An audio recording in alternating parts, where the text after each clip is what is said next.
every day. Actually, I'm sorry, I misspoke. This is the average daily life of an American with a home. However, to the Americans who don't have a home to go to, their daily routine is a little different. There is no stability in their lives. They have to figure out where they're going to sleep every single night. They have to figure out how they're going to clean their bodies every single night. They have to figure out how to ensure their safety every night. They have to figure out how to eat and drink every day. This may not affect the majority of the nation's population. However, on a single night in 2018, roughly 553,000 people were experiencing homelessness in the United States, according to the Department of Housing and Development. Homelessness is a serious issue, and it's only getting worse. It is time for people to recognize that there is an issue.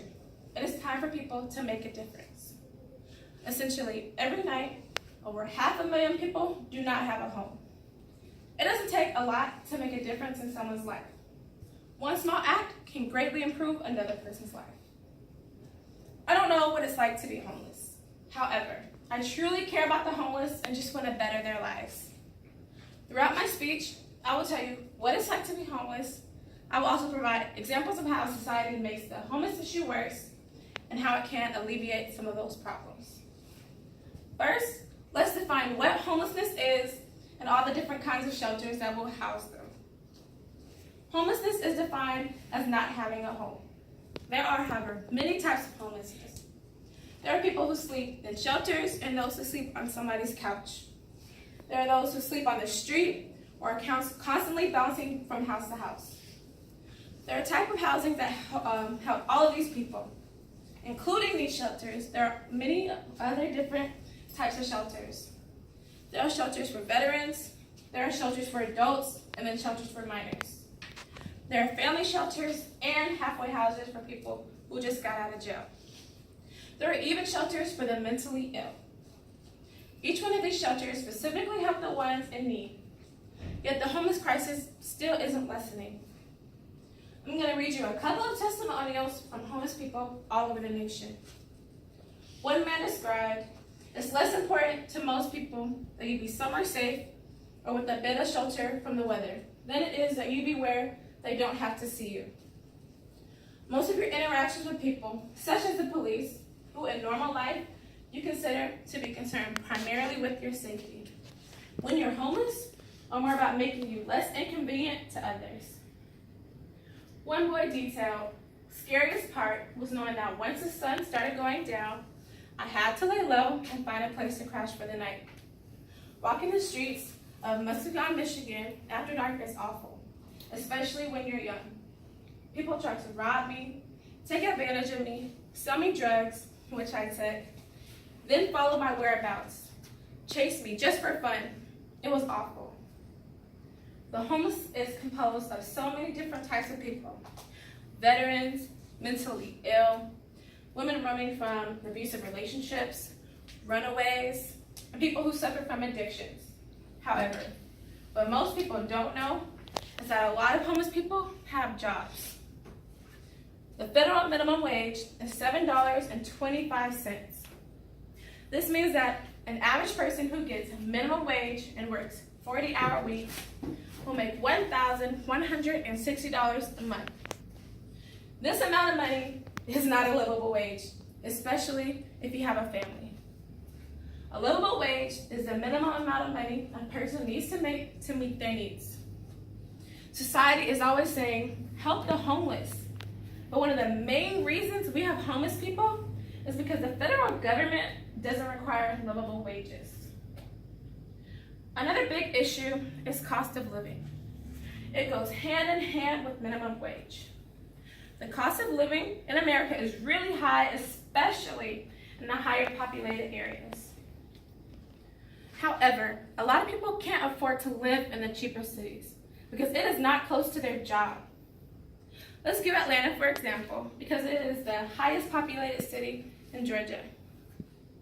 To get one bedroom house in Atlanta, it costs on average $1,260.